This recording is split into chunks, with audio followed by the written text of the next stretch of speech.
우리가 오늘 함께 읽은 시편 4편에 보니까 다윗의 시다 이렇게 표제에 기록이 되어 있습니다. 우리 성경에는 보통 파란색으로 일반적으로 이렇게 기록이 되어 있는데요.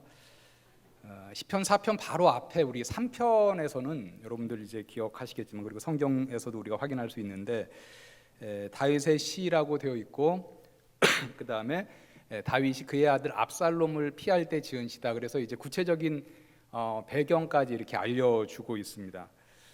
그런데 사편은 이제 구체적인 역사적인 이 시가 어떤 상황에서 쓰여졌는지는 알려주고 있지는 않습니다. 그러나 이 사편 1절을 읽으면은요, 이 시도 어떤 지금 다윗이 아주 큰 어려움 가운데 하나님께 부르짖고 있는 시다라는 것을 우리가 알 수 있습니다. 내 의의 하나님이여, 내가 부르짖을 때에 응답하소서. 곤란 중에 나를 너그럽게 하셨사오니 내게 은혜를 베푸사 나의 기도를 들으소서.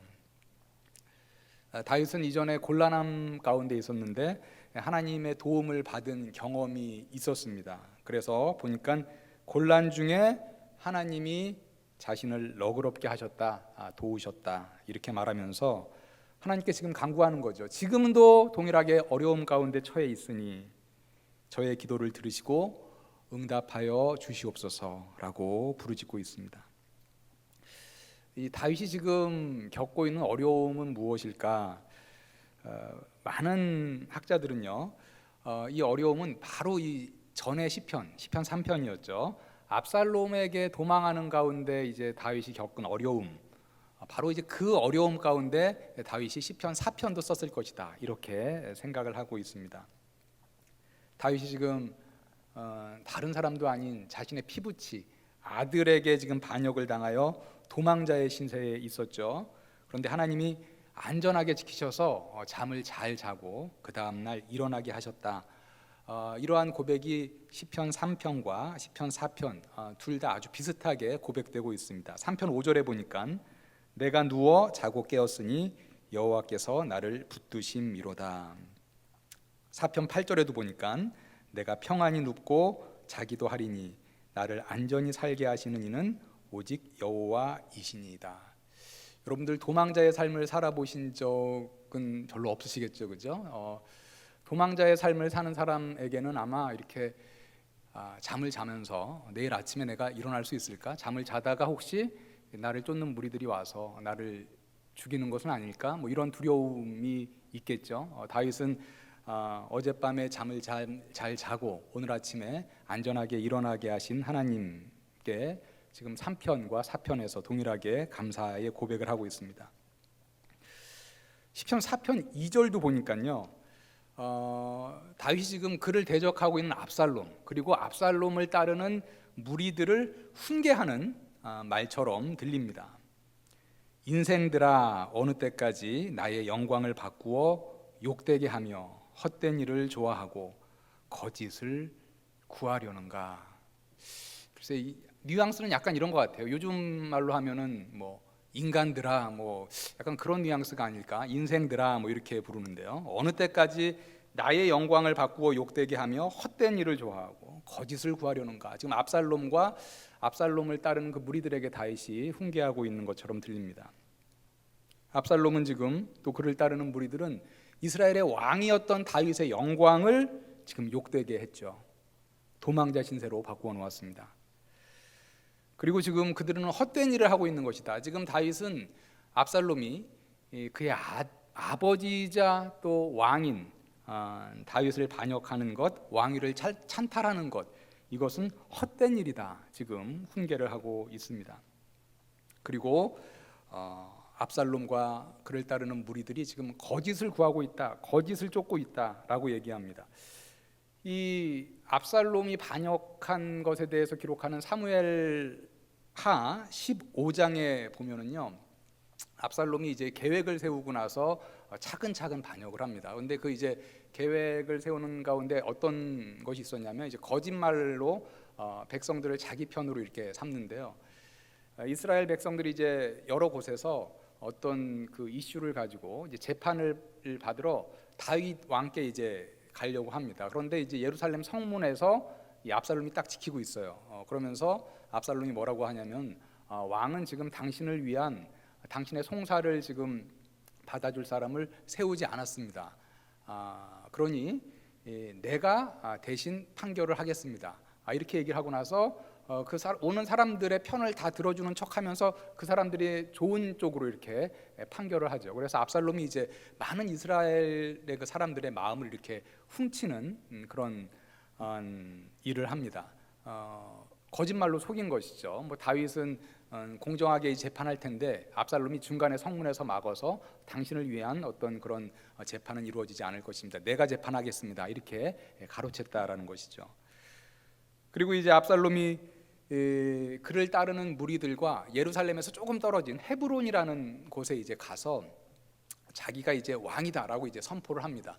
그때도 이제 다윗에게는 뭐라고 얘기했냐면 아버님, 제가 헤브론에 가서 좀 제사를 드리고 오겠습니다. 이렇게 거짓말을 하고 가서 이제 자기가 헤브론에서 이제 왕이 되었습니다. 이렇게 압살롬은 다윗을 반역하면서 쿠데타를 일으키면서 많은 거짓말을 이제 하였습니다. 그래서 다윗이 지금 얘기하는 거죠. 인생들아, 나의 영광을 바꾸어 욕되게 했고 헛된 일을 좋아하고 언제까지 거짓을 구하려는가. 이렇게 다윗이 지금 훈계하고 있습니다.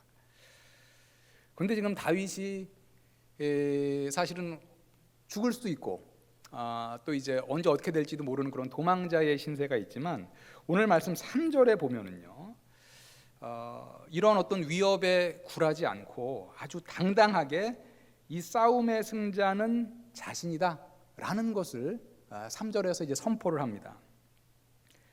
여호와께서 자기를 위하여 경건한 자를 택하신 줄 너희가 알지어다. 내가 그를 부를 때 여호와께서 들으시리로다.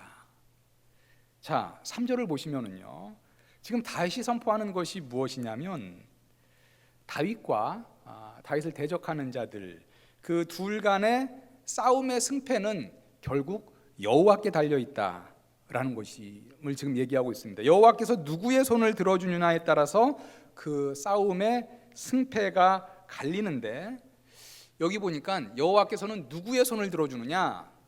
경건한 자의 손을 들어준다. 이렇게 지금 말하고 있습니다. 여호와께서 자기를 위하여 경건한 자를 택하신 줄 너희가 알지어다. 이렇게 얘기합니다. 도망자의 신세에 있는 다윗, 담대하게 대적자들에게 얘기하는 것은 뭐냐면 여호와께서는 자기를 위하여 경건한 자를 택하시는 줄 너희는 알아라. 이렇게 얘기하는 거죠. 여호와께서 경건한 자를 택하시는데 보니까 자기를 위하여 경건한 자를 택한다. 이렇게 얘기합니다. 자기 자신에게 영광을 돌릴 그러한 경건한 자를 택하신다는 말씀입니다. 그러면서 지금 여기서 말하는 것은 이것이죠. 다윗이 경건한 자이기 때문에 자신이 하나님께 택함 받은 경건한 자이기 때문에 결국 하나님께서는 자신의 부르짖음을 들어주실 것이다 라고 지금 3절에서 선포를 하고 있는 것입니다. 우리가 성경에 보면 싸움과 전쟁은 사실은 하나님께 속한 것이다, 이런 말씀을 우리가 종종 듣죠. 다윗도 그것을 지금 알고 이렇게 선포하는 것이죠.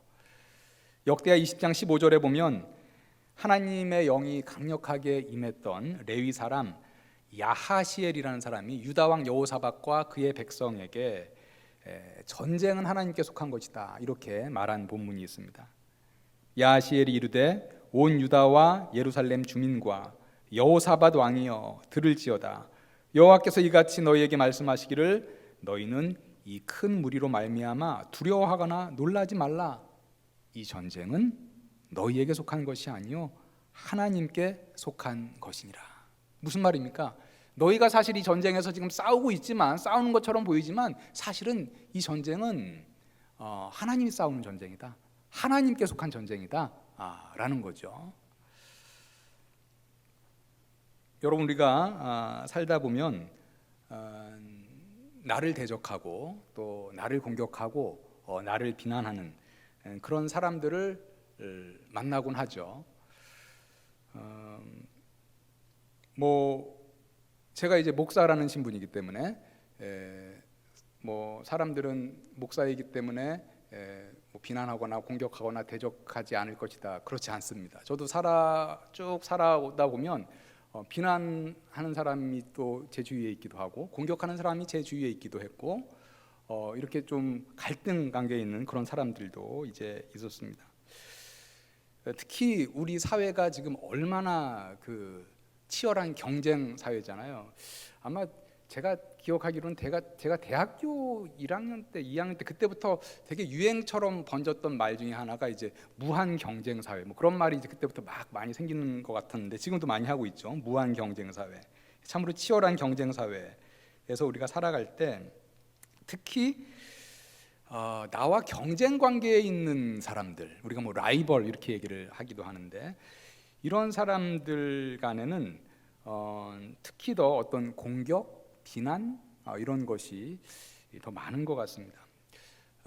최근에 이제 제가 아는 분한테도 뭐 이런 얘기를 들은 적이 있습니다. 자기가 이제 직장 생활을 하는데 조금 이제 직장에서 좀 성과가 좋았던 거죠. 좀 두각을 나타냈습니다. 그랬더니 자기 동료죠. 자기 동료인데 그 동료가 자기에 대한 시기하는 것이 이제 느껴졌다고 합니다. 그런데 결국은 그 동료가 다른 사람에게 자신에 대해서 비난하는 것을 자신의 귀까지 어떻게 들려왔고 그리고 자신을 이제 뭐 대놓고 공격하고 이런 시간이 꽤 오랫동안 지속이 되어서 사실 회사 생활을 하기에 많이 힘들다라는 그런 얘기를 제가 들은 적이 있습니다.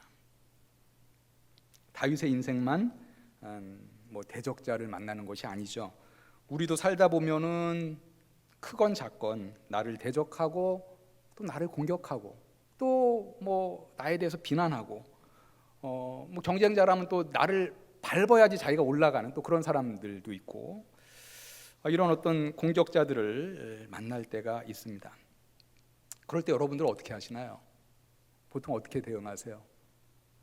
자신을 공격하는 사람에게 직접 가서 멱살을 잡고 이렇게 좀 따지시는 그런 스타일이십니까? 아니면 곧바로 핸드폰을 열어서 전화를 해서 네가 나한테 뭐 이렇게 따지는 그런 편이세요? 아니면 어떤 편이세요? 아니면은 그냥 쟤는 냅둬 원래 쟤는 저 정도밖에 안 돼라고 좀 뭐 그렇게 넘어가는 그런 스타일이십니까? 오늘 시편 4편 1절 말씀을 보니까요.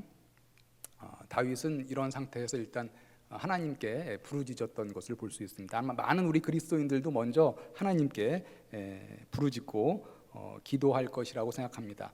4편 1절에 보니까 다윗이 이렇게 시작하죠. 내 의의 하나님이여 내가 부를 때에 응답하소서. 여기서 이제 내 의의 하나님이여 다윗이 이렇게 부르잖아요. 요것은 사실은 좀 풀이하면 이런 겁니다. 나를 의롭다고 선언해 주시는 하나님이시여라고 지금 부르는 거예요. 그러니까 지금 나를 의롭다고 여겨주시는 하나님 이렇게 부르는 거죠. 주님 지금 저의 억울한 상황을 알고 계시죠?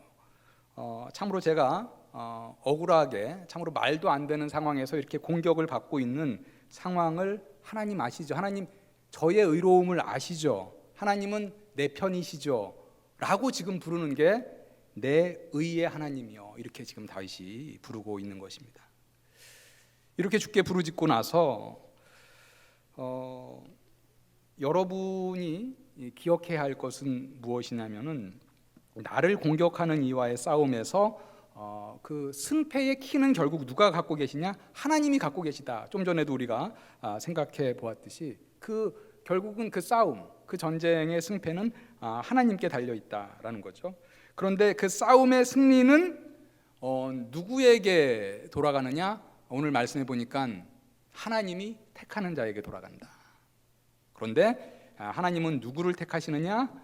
바로 경건한 자를 택하신다라고 얘기하고 있는 것이죠. 시편 4편 3절 말씀을 다시 보니까 여호와께서는 자기를 위하여 경건한 자를 택하신 줄 너희가 알지어다.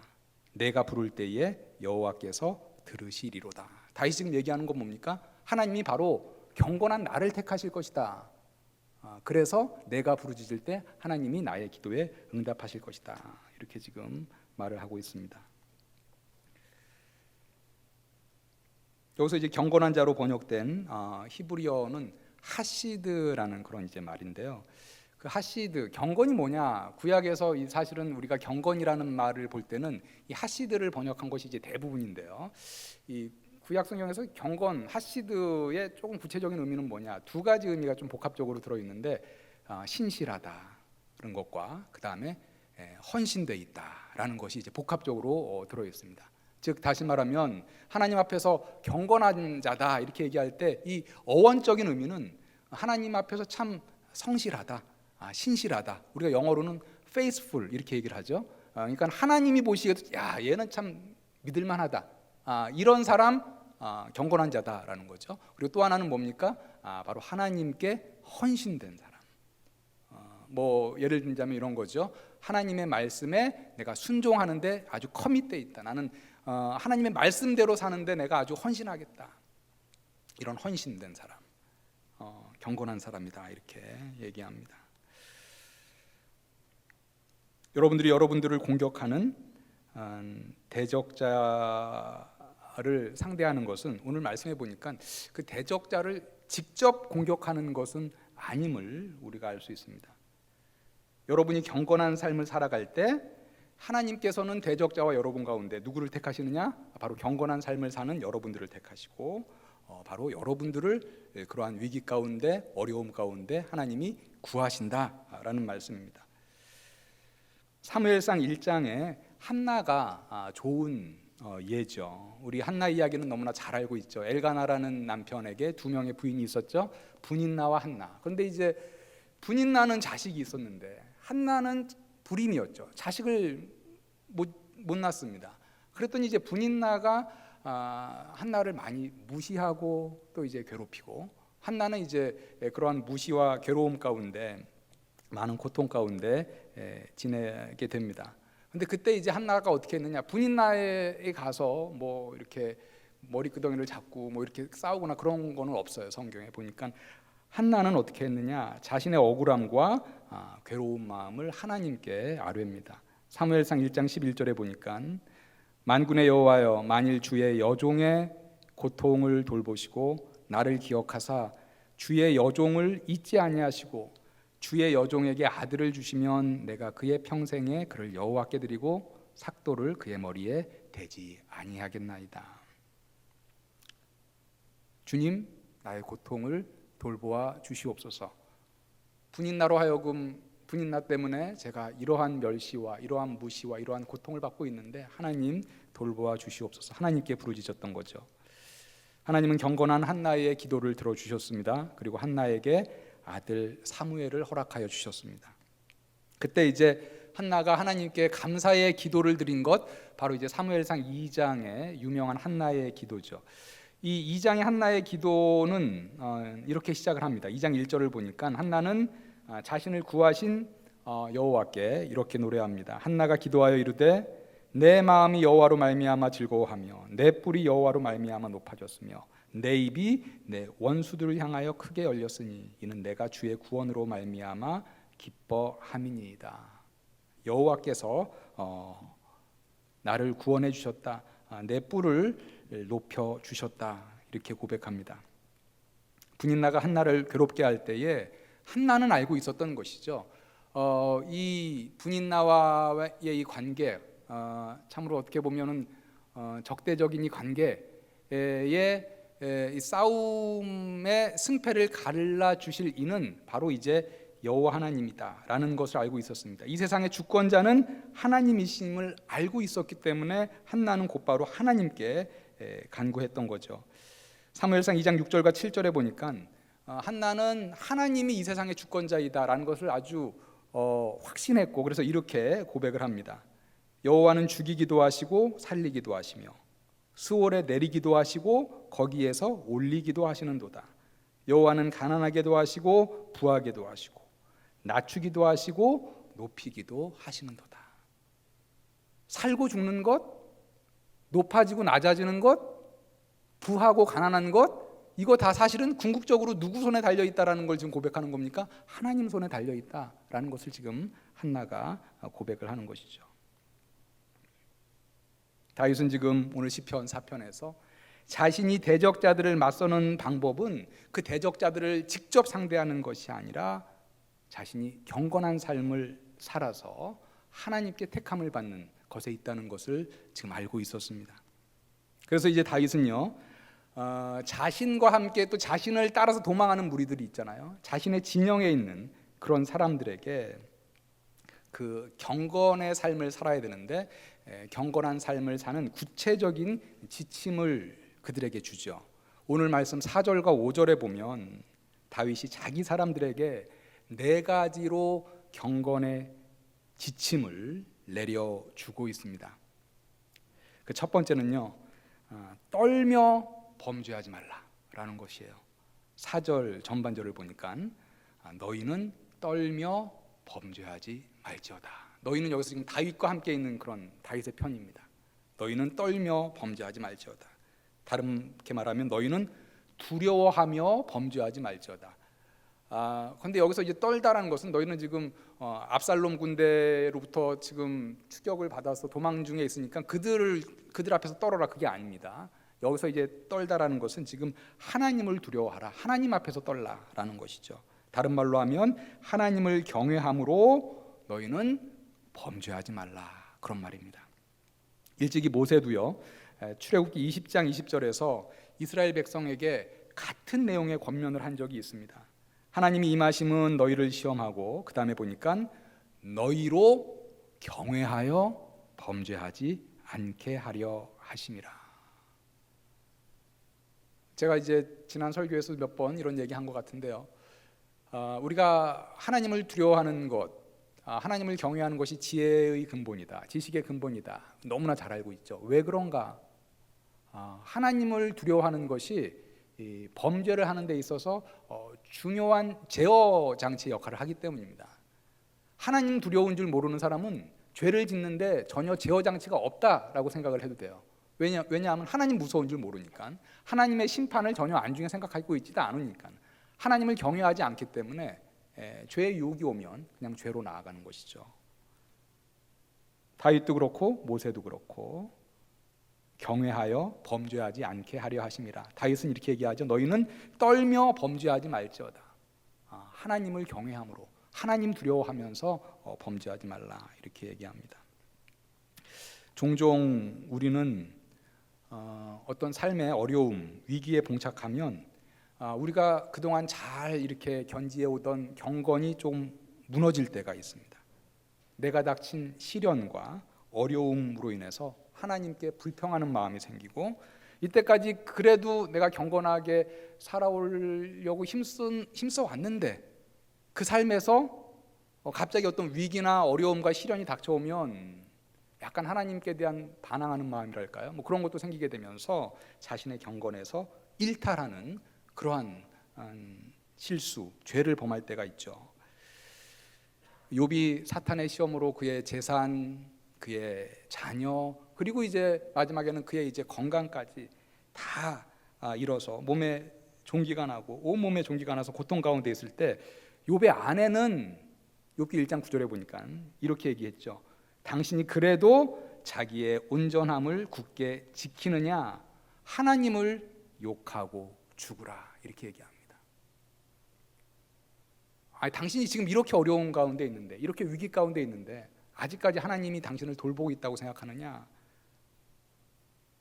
하나님을 욕하고 죽으라, 이렇게 얘기하죠. 그러나 그때 욥은 그의 경건함을 끝까지 지키고, 성경에 보니까 입술로 범죄하지 아니하였다, 하나님을 욕하거나 하나님을 저주하거나 그러지 않았다라고 기록을 하고 있습니다. 지금 다윗은 그와 함께한 사람들에게 지금 여러분들이 나와 함께 예상치 못한 어려움, 위기에 빠져 있지만 여러분들 흔들리지 말고 하나님을 경외함을 잃지 말고 범죄하지 말라, 이렇게 지금 지침을 주고 있습니다. 두 번째요, 다윗이 그의 사람들에게 말하는 경건의 지침은 심중에 말하고 잠잠하라라는 것입니다. 4장 4절 하반절에 보시죠. 자리에 누워 심중에 말하고 잠잠할지어다. 자리에 누워 심중에 말하고 잠잠할지어다. 이 심중에 말하라라는 것은 사실 이제 히브리어 이제 수거입니다. 그래서 의미는 뭐냐면요, 묵상하라라는 거예요. 심중에 말하라. 이것은 이제 겉으로 말하는 건 아니겠죠. 이게 문자적으로 하면 너희 마음으로 말하라인데 이게 사실 이제 묵상하라라는 것이죠. 묵상하고 잠잠할지어다. 왜 하나님께서 지금 우리에게 이러한 위기의 상황을 주셨을까? 묵상하라는 거죠. 그 상황에 대해서 여기에서 과연 하나님이 나에게 주시는 하나님의 뜻은 무엇일까라는 것, 묵상하라는 것입니다. 그리고 잠잠하라. 하나님의 일하심을 믿고 바라면서 잠잠하라라는 것이죠. 우리가 살아갈 때 어느 때는 정말 예상치 못한 그런 어떤 공격이 들어올 때가 있죠. 요즘 말로 하면 훅 들어올 때가 있습니다. 어떤 공격이. 그리고 뭐 어떤 나의 어떤 주위 어떤 사람으로부터 뭐 어떤 그런 조금 비난과 공격을 받을 때도 있고요. 그래서 우리가 어느 때는 위기에 처할 때도 있고, 그러하면 우리가 일단 일반적인 반응이 화가 나죠. 분노하고 또 상대방에 대한 증오, 그리고 때로는 우왕좌왕 뭐 이렇게 하기가 쉽죠. 그러나 그럴 때일수록 지금 다윗이 경건의 두 번째 지침으로 주는 건 뭡니까? 왜 이러한 상황을 하나님이 왜 이때 나에게 주셨는가? 하나님의 뜻은 무엇일까? 내가 어떻게 대처하는 것이 하나님이 원하시는 것일까? 심중에 말하라, 묵상하라. 그리고 하나님이 일하실 터이니 잠잠히 하나님의 일하심을 바라고 기다리라, 이렇게 말을 하고 있습니다. 그 다음에 세 번째 다윗이 주는 경건의 지침은 의의 제사를 드려라 라는 것입니다. 5절 보시죠. 앞에 보시면 의의 제사를 드리고, 의의 제사라는 것은 무엇일까요, 여러분들? 의의 제사. 무슨 뭐 양으로 제사, 양의 제사, 어떤 뭐 곡물의 제사 이런 것이 아니네요. 지금 여기서 의의 제사를 드려라 이렇게 지금 얘기합니다. 이것은 뭐 우리가 뭐 신약으로 보면 로마서 12장 1절에 보면 너희 삶을 하나님이 기뻐하시는 산 제사로 드려라 이런 말씀이 있죠. 의의 제사라는 것은 우리의 의로운 삶으로 하나님께 예배하라라는 그런 말씀이죠. 의로운 삶으로 하나님께 예배해라. 그러니까 아까 우리가 경건의 그 이제 그 첫 번째 지침으로 본 것, 너희는 떨며 범죄하지 말지어다. 악한 쪽으로 가면 안 되죠, 그죠? 죄를 짓지 말라. 이쪽 방향이었다면 죄만 안 짓는다고 뭐 이게 경건이 완성되는 것도 아니죠. 의의 제사를 드려라. 그 반대편에서 하나님이 원하시는 그러한 의로운 삶의 제사를 올려드려라라는 것이죠. 미가서 6장 6절부터 8절에 보니까 이 의의 제사가 무엇인지 우리가 알 수 있는 그런 말씀이 나옵니다. 내가 무엇을 가지고 여호와 앞에 나아가며 높으신 하나님께 경배할까? 내가 번제물로 일련된 송아지를 가지고 그 앞에 나아갈까? 여호와께서 천천의 순양이나 만만의 강물 같은 기름을 기뻐하실까? 내 허물을 위하여 내 맏아들을 내 영혼의 죄로 말미암아 내 몸의 열매를 드릴까? 사람아, 주께서 선한 것이 무엇임을 내게 보이셨나니 여호와께서 내게 구하시는 것은 오직 정의를 행하며 인자를 사랑하며 겸손하게 내 하나님과 함께 행하는 것이 아니냐. 여기에 보니까 내가 1000마리의 번제를 드릴까, 뭐 10,000마리의 제물을 드릴까, 그렇게 한참 물어보다가 여호와께서 내게 구하시는 것은 결국 이러이러한 것이 아니냐 이렇게 답을 주죠. 의의 제사에 대해서 얘기하는 거죠. 의로운 삶으로 하나님께 올려드리는 것을 얘기합니다. 정의를 행하는 것, 인자를 사랑하는 것. 인자는 뭡니까? 인자함, 뭐 당연히 그거 포함되고, 뭐 자비, 사랑, 친절 이런 걸 다 포함하는 거죠. 그리고 겸손하게 하나님과 함께 행하는 것이 아니냐. 이것이 바로 이제 의로운 삶의 제사다라는 것이죠. 그 다음에 이제 마지막 네 번째 다윗이 주는 경건의 지침은 5절 하반절에 보니까 여호와를 의지할지어다 이렇게 말을 하고 있습니다. 여러분, 경건한 사람은 자신이 독립적으로 행하는 사람이 아닙니다. 철저하게 하나님을 의지하며 나아가는 사람입니다. 여러분, 혹시 만약에 이렇게 생각하신다면 크게 이제 성경 말씀을 오해하는 건데요. 하나님은 그 수많은 사람들의 기도를 다 듣고 계실 텐데 그 기도에 다 응답해 주시려면 얼마나 바쁘고 또 귀찮으실까. 그래서 나는 하나님을 위해서 최대한 하나님을 귀찮게 하지 않고 내가 할 수 있는 일은 최대한 내가 다 하고 나 혼자 독립적으로 다 하고 내 힘으로 다 하고 내가 하다 안 되는 것만 하나님께 의지해야겠다. 혹시 이렇게 생각하고 있는 분이 있다면 사실 성경을 완전히 반대로 이해하시는 것이죠. 하나님은 우리가 하나님을 의지하지 않고 우리 힘으로 독립적으로 살아나가는 걸 원하시지 않습니다. 하나님은 우리가 하나님을 의지하는 가운데 우리와 더욱 교제하기를 원하시는 그러한 하나님이십니다. 그래서 하나님을 잘 의지하는 것, 하나님을 잘 의지만 해도 이것은 하나님께 칭찬을 받는 칭찬의 덕목이 됩니다. 유다 왕 중에 히스기야라는 왕이 있었습니다. 그는 하나님을 의지하는 것을 너무나 잘해서 하나님께 큰 칭찬을 받은 인물로 열왕기하 18장 5절에 기록하고 있습니다. 히스기야가 이스라엘 하나님 여호와를 의지하였는데 그의 전후 유다 여러 왕 중에 그러한 자가 없었으니.